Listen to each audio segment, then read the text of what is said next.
somewhere in the Pacific, the boats came just before midnight, crawling across black waves under a moon wrapped in clouds. No talking, no light. Just the soft churn of water over steel and the breath of men who'd stopped pretending they weren't afraid. The order had been clear. Land just offshore. Confirm enemy presence. Prepare for coordinated assault by morning. They called it the Rock. Not officially. It had a Japanese name no one remembered. But on the maps, its jagged silhouette looked like a blade.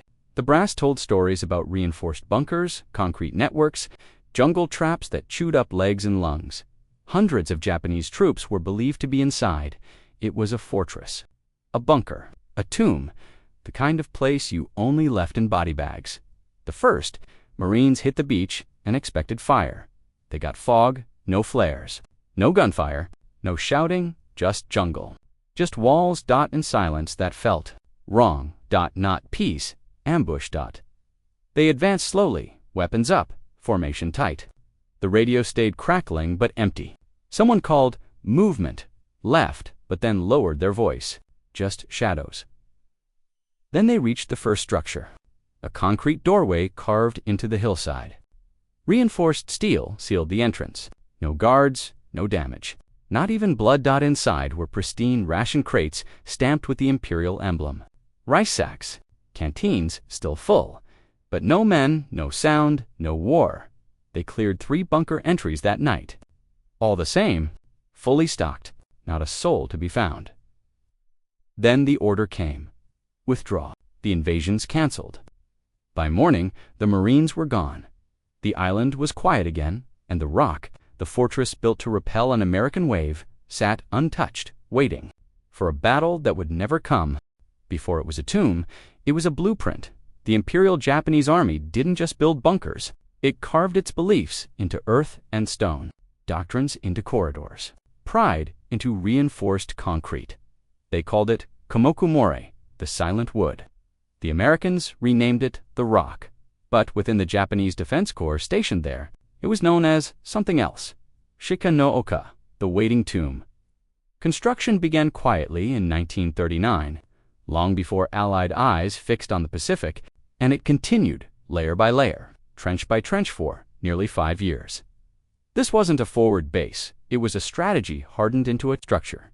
By 1944, it featured over 6 kilometers of underground tunnel stripwire kill zones camouflaged as open, ground-reinforced artillery domes carved into hillsides' falls, courtyards that collapsed under weight-waste incinerators, disguised as air vents. Final rooms built not for defense, but for soldiers to die in standing. It had no medical bay, no evacuation plan, and no retreat route, because withdrawal was never part of the plan.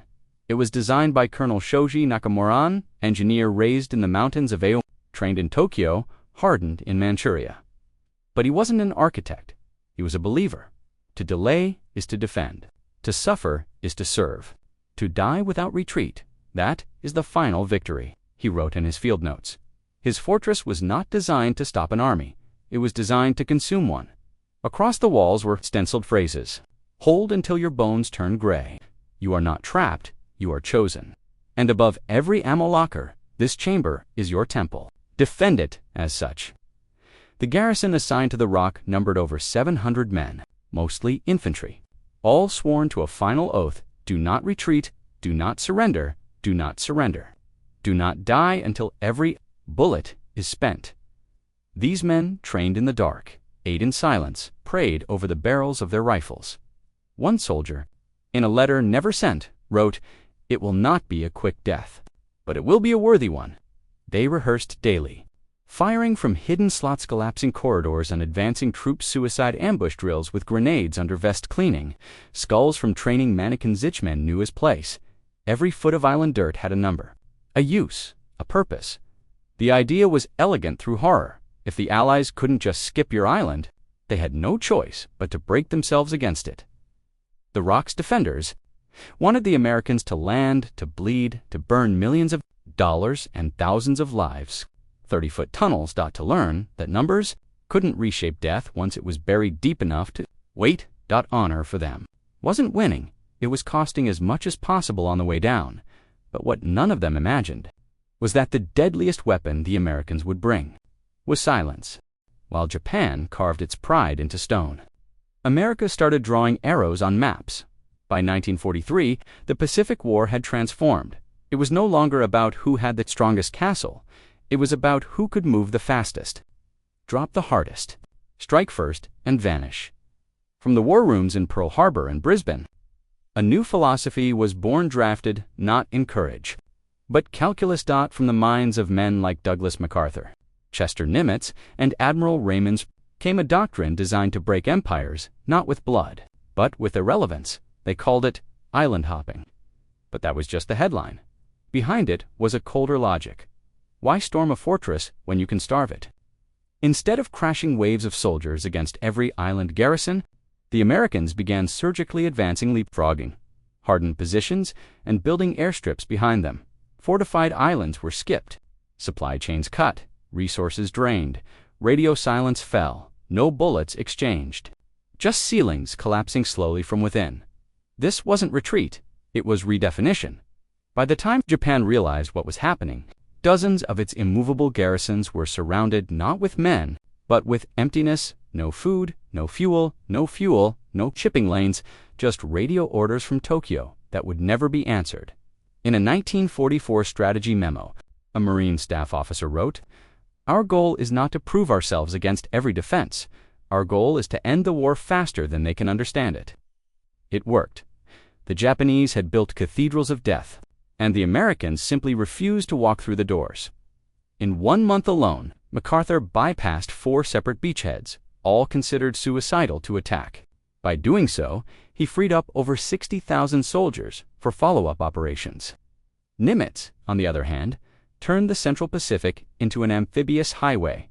The U.S. Navy pounded airfields. The Seabees built landing strips in literal days, and the Army Air Forces began carpet-bombing islands still stocked with defenders but untouched by boots. Japan's so-called impenetrable fortress was on the list. Scouted, studied, then ... skipped. Intelligence confirmed the defenses were indeed brutal. Artillery casemates, tunnel networks, anti-landing barricades sharpened, like shark teeth. But that intel didn't trigger an attack, it triggered silence. One general wrote in the margin of a report to Well-Built, "We'll let it rot." So instead of attacking the rock, the U.S. fleet circled it instead of invading it. Planes dropped leaflets telling its defenders the war had moved on. And instead of sending Marines into its kill boxes, they sent silence 1 day at a time. This wasn't cowardice. This was weaponized speed. While Japan honored the past by defending fixed ground with unmovable loyalty, America learned to fight a war of inches, turning each outpost into a stepping stone. The Japanese said, "Die with glory," the Americans said, "Win with pressure." And for every stone bunker built with iron will, the Americans countered with something far more dangerous: the ability to ignore it, to make your enemy spend 5 years building something and then simply walk past it. Because sometimes the best way to defeat impossible defenses is to make sure they never get used at all. The guns were loaded, the trenches were dug, the men were ready, and then nothing. The sun rose over the rock each day like an executioner, warped the jungle canopies above, turned pools of still water into mirrors. And every morning, the same thought passed through every mind in the garrison: today, they'll land. Today is the day. But the Americans never came. No planes, no ships, no whisper of propellers or clank of boots, just waves and wind and the low drone of insects that seemed louder now. At first, it was interpreted as a tactic. The men stayed alert, drilled harder, they repaired fortifications, rotated through the kill zones, practiced simulated defense daily under Colonel Nakamura's chewed-up bark. The officers enforced discipline with ritual. Morning inspection, noon bayonet drill, night static patrols through tunnels. They all knew by heart the fortress moved like a machine. But waiting isn't a tactic. It's decay, disguised as duty, and soon, parts started to corrode by the 3rd week of silence. Cracks showed. Food shipments stopped. Radio messages, once daily, became erratic, then silent altogether. The jungle outside grew thicker. Trees crept into old gun emplacements. Moisture punched through concrete. Moss swallowed the outer paths. Ants nested in the air vents. Termites ate rifle stocks. Men scratched bug bites raw until they bled. Dysentery spread. 3 men died in the lower barracks before dawn. Nothing to report because still no one attacked. They began to ask quietly, "Are we forgotten? Has Japan won? Or has it already died without telling us?" Some asked to sortie, to strike out at the Pacific, find meaning against the silence. Nakamura refused. "Our purpose is not to hunt. Our purpose is to bleed when they arrive." But the bleeding had already started, and not from battle. When the fresh water tanks showed signs of contamination, men were rationed to 1 cup per day. They began boiling rain. Rats, once hunted, were now preserved in tin cans like criminal trophies. Men ate less, moved slower, joked in whispers like prisoners. Still, the drills continued. Roles maintained, ranks enforced. One officer performed daily roll call for men already dead, as if the echo of their names kept the fortress upright. Orders were carved into wood when paper ran out. Soap bars became writing pads. Discipline became mythology. 3 months in, the chapel was converted into a medicine store, then into a burial bay. No shovels to dig graves. They began sealing the dead in the collapsed kill zones. Lieutenant Shiro, once Nakamura's most promising platoon leader, began sleepwalking through the halls, calling out phantom enemy positions. They found him days later, seated on a hill, wearing full dress uniform, facing east, a rusted rifle in his lap. No wound, just ... Still, as if someone had turned him off. Nakamura, even then, kept routine. Shined his boots every morning as if Tokyo would call. Issued orders as if the battlefield was still waiting at arm's reach. His last order was scratched into the cement command wall in neat, practiced kanji. When the ocean returns to listen, tell it the mountain endured. The men carved it into their lips because they had nothing left to believe in but the echo of purpose. By the time the war officially ended in August 1945, the Rocks garrison had not fired a single shot, but over 100 soldiers were dead. From disease, suicide, starvation, a few simply vanished into the jungle. Those who survived never saw the enemy, never heard the signal to stand down, and yet they had followed every order. They had waited for glory, but what came for them instead was silence, and the realization that sometimes courage isn't tested by battle, it's tested by no one arriving. It was July 1944. The order was simple: reconnoiter the coastline, confirm troop presence, prepare beach assault coordinates, await Gorder. A Marine recon team of 8 boarded a Higgins boat under low light, engines covered rifles wrapped in oiled cloth. They'd done 20 whisper-quiet landings like this across the Pacific, Iniwakwai Line, Saipan, but this one felt heavier. Not because of the island, just another jagged silhouette. Not because of the enemy, heavily fortified, like many others, but because of what the intel said: a fortress, bunkers 10 feet thick, mortar pits, steel crenellations, miles of tunnel buried under volcanic rock, built to eat men in seconds. Sweeping the shoreline would be easy, storming past it, suicidal. At 1:20 hours, the team made landfall. Boots sunk into sand, baked hard by weeks of sun. No movement, no sound, jungle pressed in close, but they'd seen this before. Still, something was wrong here. Too quiet, not the natural quiet of an untouched island. This was emptied-out quiet, the kind that follows something collapsing internally. Lieutenant Finch paused at the tree line, raised his hand. The team moved forward, scanning, listening. What they found made sense. On paper, steel-reinforced machine.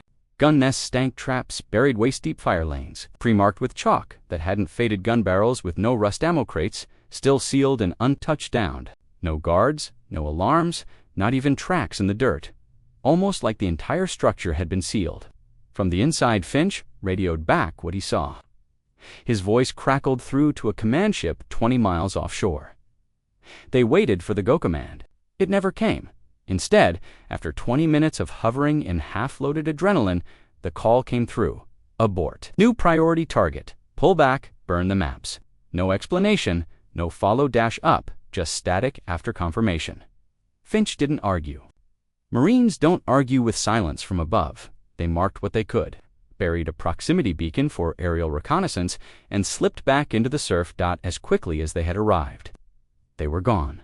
The fortress saw no flash of war, no steel on stone, no fire from sky. Days later, the rock's defenders awoke to rustling trees. A leaflet fell from the canopy, printed in stiff, flat Japanese. The war has moved on. Protect your rations. You will be forgotten eventually. The Marines had left. No invasion came after, no bombs fell the following week, no artillery spoke, just nothing. One of the team, Corporal Richter, wrote in his diary that night, "It was the most terrifying thing I've ever seen. All that steel, all that effort, and the real weapon we used, our absence."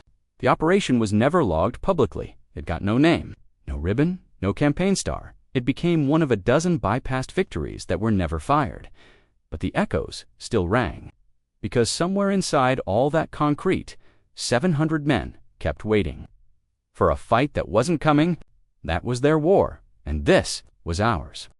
They were still ready, even after 6 months of waiting, starving, sweating, writing final letters that would never be mailed. They stood at attention every morning, boots polished with ashdot. Their orders hadn't changed, neither had their belief, and so they endured by now. The rock had become more tomb than fortress. Tunnels once used for logistics had become living quarters.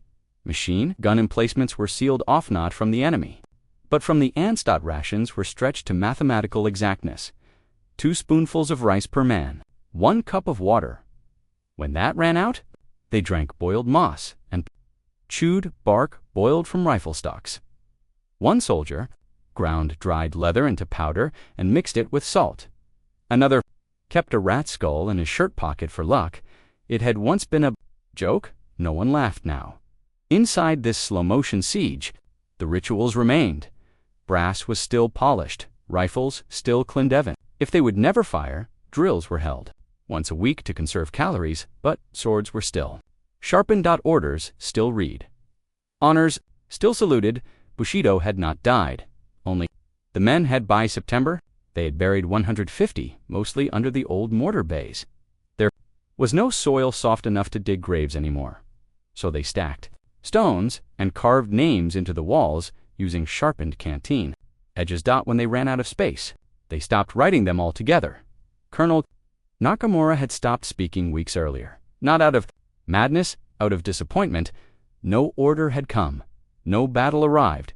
Nobody had told him to stop waiting. He retreated to an inner chamber, the final control post, where he sealed the steel doors behind him.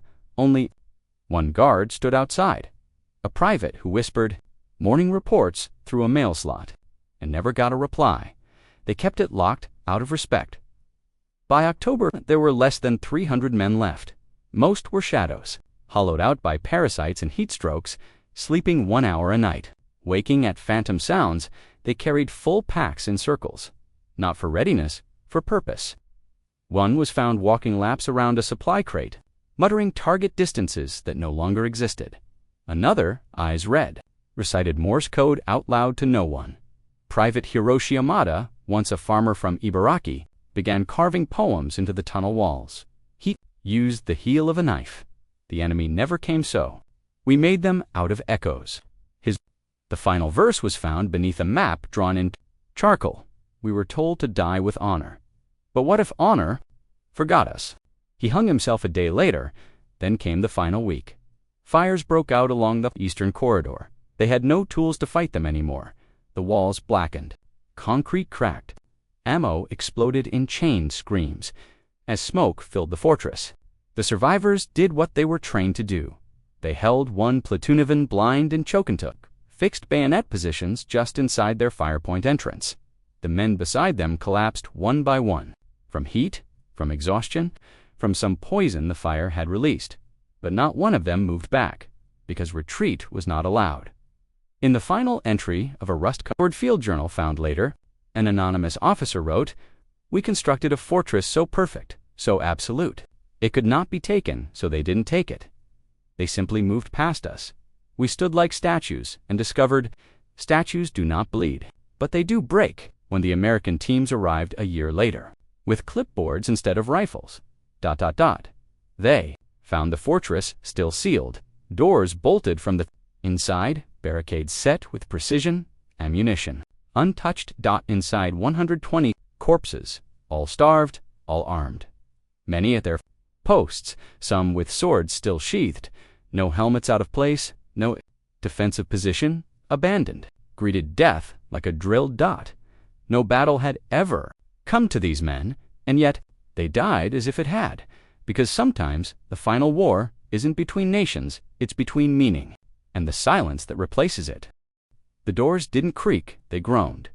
Steel swollen with rust took the crowbars slowly, surrendering centimeter by centimeter, as U.S. Navy engineers forced open the main blast doors of the rock. It was April 1945. The final weeks of the Pacific War, the American units who landed expected resistance. They brought flame units, detonation cord. Sandbags, what they found, was silence. Inside the shadowed tunnels, flashlights faded into blackness. Rather than bouncing off walls, the smell hit first, rot, salt, oil, and something underneath that had no word. The kind of air that dies when something inside it gives up. They moved slowly, not from caution. From reverence, rifles held low, voices down, because this place, it wasn't a base, it was a graveyard without headstones. The halls curved in unnatural lines, designed for defense, for confusion, for killing angles. Instead, they echoed with nothing. No sound, no movement, no enemy. Just walls that watched. They found the first body near the western fire control post, sitting, upright, hands folded in his lap, a ceremonial sword still bound against his hip, his eyes still open, glossy. Stones watching something that had never arrived. They found 15 more like him in the command. Corridor. 1 had a map etched into the concrete floor. Notes in kanji marked artillery lanes. None had been fired in the barracks. They found notebooks, damp ink running down pages, names, drill schedules, death counts. In the mess hall, rice still rested in bowls, chopsticks beside them, mummified by air and heat, half-eaten, as if the trumpet 2 arms had sounded in the middle of a meal that never ended. The armory, untouched crates still sealed, would warped but complete. Every rifle stacked with care. 640 rounds per man. Unused, one Marine looked around the munitions corridor. Blinking like he didn't understand, they were locked and loaded. Right up till the end, another whispered. They were ready for ghosts. In the eastern tunnel, 24 soldiers lay face down in a perfect semicircle. They weren't shot, they had asphyxiated. Fire damage confirmed it, but their weapons were placed in perfect rows beside them. Rifles cleaned, boots aligned, coats singed. One held a tattered page from a Japanese hymn book, clutched in blistered hands in one narrow chamber behind a flame-scorched blast gate. A message was pinned with a bayonet to the concrete wall. Charcoal lines in sharp, practiced kanji.